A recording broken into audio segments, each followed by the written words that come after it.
Hey guys, it is Nia Renee and y'all are tuned in once again to my world, period. Today I'm gonna need y'all to take out y'all notebooks, notepads, whatever, because I'm about to be dropping knowledge.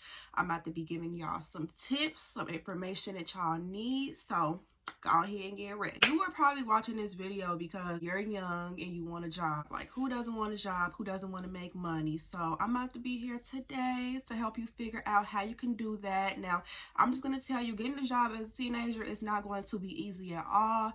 You're going to have candidates going against you that are older, have more experience, all of that. I'll just be straightforward and honest. You're probably going to get told no a million times before you get told yes, but I am here to help you get that yes faster. Tip number one, I strongly advise you all to take this serious. Do this. This is something small that you can do to take your interview from down here and put it up here. Like, this is something simple, small that you can do to make yourself stand out against other people. From my experiences with going with interviews, this is something that has been surprisingly, I didn't think I was doing anything big, but this has surprisingly been very impressive to interviewers. Come with a resume. Come with a resume. When you come with a resume, first of all, that's not expected of a young person. 16, 17-year-olds, from what I found out, don't really know to come with an interview with a resume. So once you come and you bring one, that just sets you apart from other people. Because I remember my first job, as y'all can see, I'm wearing my lanyard. I worked at Shoe Carnival. I came in with a resume, and the interviewer, she was like, oh, wow, you have a resume? You have a resume? Wow, you're really on your stuff. You're really on your stuff. We don't have people come in here with resumes a lot, because typically the jobs that you're going to at a young age, you're going to jobs like McDonald's, retail, what's considered entry-level jobs. People really don't tend to come to those with a resume. A lot of my friends, I know when I ask them, they don't go to an interview with a resume. So come with a resume. That's just going to make you above everybody else, because it's something extra that you're doing that everybody else is not. And if you really haven't had a job or you don't have anything to put on your resume, you honestly could just put anything you could find. Extracurricular activities, volunteer work you have done, just anything like that. Anything to make yourself sound like a good, reputable person, put that on your resume.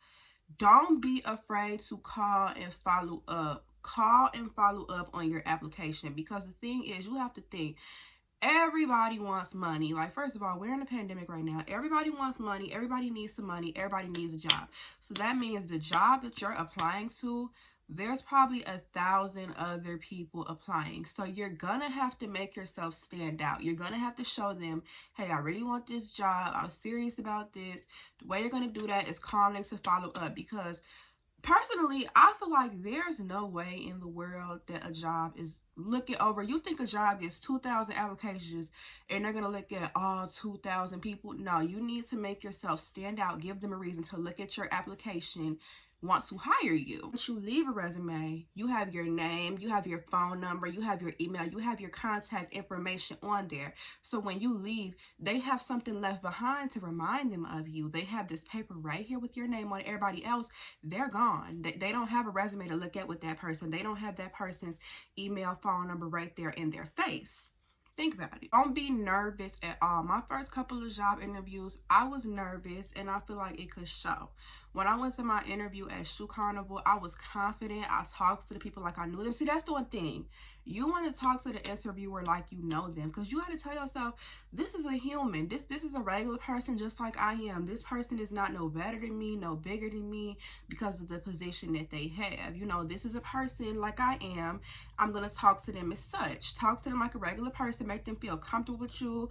Make them enjoy talking to you. Like, sell yourself. Make them want to hire you. Don't be coming in there nervous, because when I came to my interview at Shoe Carnival, I had done some interviews before, so I wasn't nervous at all.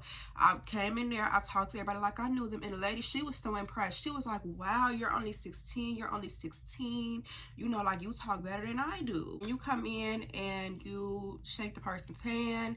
Make sure you have a firm handshake. You know, having a firm handshake, it shows that you're confident, it's professional.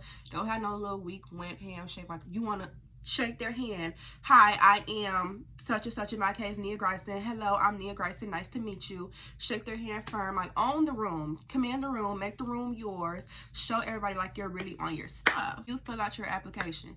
Now, this is like a secret tip that companies don't want you to know. You know how when they have you do the surveys, like strongly agree or strongly disagree, where they ask you like, have you ever had a problem with a coworker in the past? And then it asks strongly agree or strongly disagree.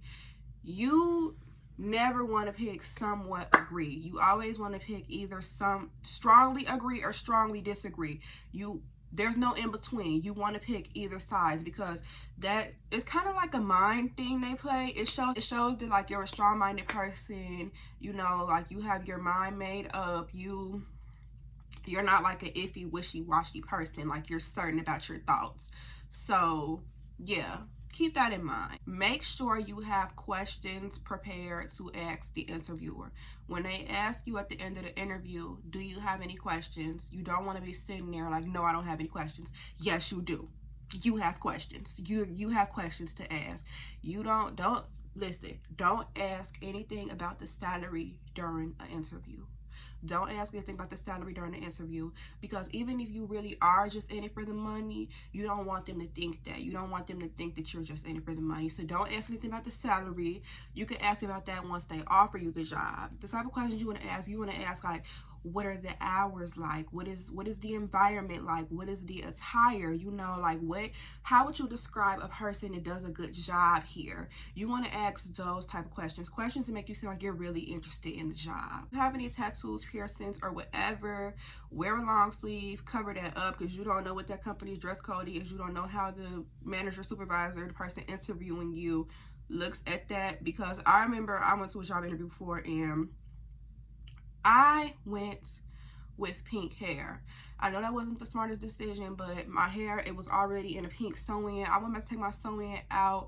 I didn't have anything else to do with my hair, so I went with the pink hair, and I did not get that job. Not saying there's anything wrong with pink hair, but in the business world, it could be considered unprofessional. So just for the time being, to get that job, come in without that stuff showing, and once you get the job, come however you want to. But right now, we're trying to get hired. Make your availability as open as possible. Look, you're not about to go in there and tell this interviewer, you know, I can't work from this time to this time because I got school. But oh yeah, on the weekends, I can't work at this time either because I got to hang out with Pookie and Ray Ray.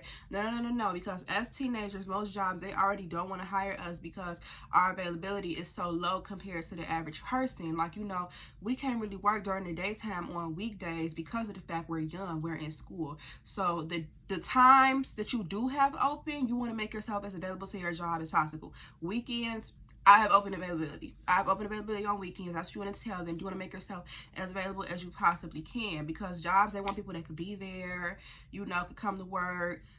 Make your availability as open as possible. When you get to your interview, leave your phone in the car. Leave your phone in the car, cut it off, do whatever to make sure that your phone does not go off during that interview, because that's a terrible, it's just a bad look. I remember one time I was in a group interview, and this girl, her phone legit started ringing during the interview.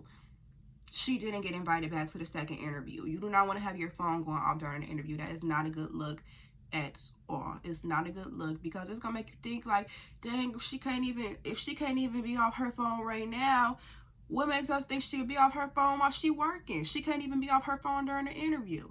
So your phone is not even going to be a factor during this interview. It's not even going to be a factor at all. Obviously, be on time. Don't be late, because, you know, if you're late to the interview, you can't even make it on time to the interview. That's going to have them looking at you like, you can't. How you going to make it on time to work if you can't even make it on time to the interview?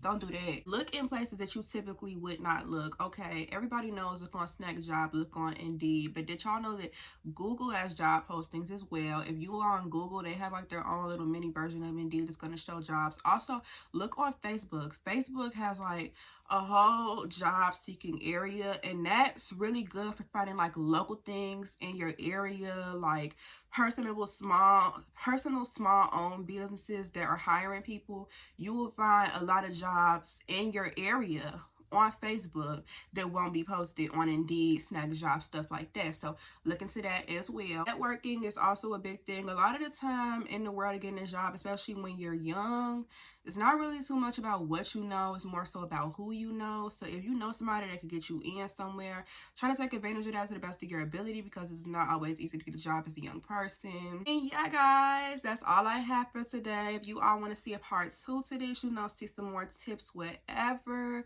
go ahead and let me know in the comment section. Don't forget to like, comment, and subscribe. You know, turn on the notifications for more videos, and as always, stay tuned for more of my world, period.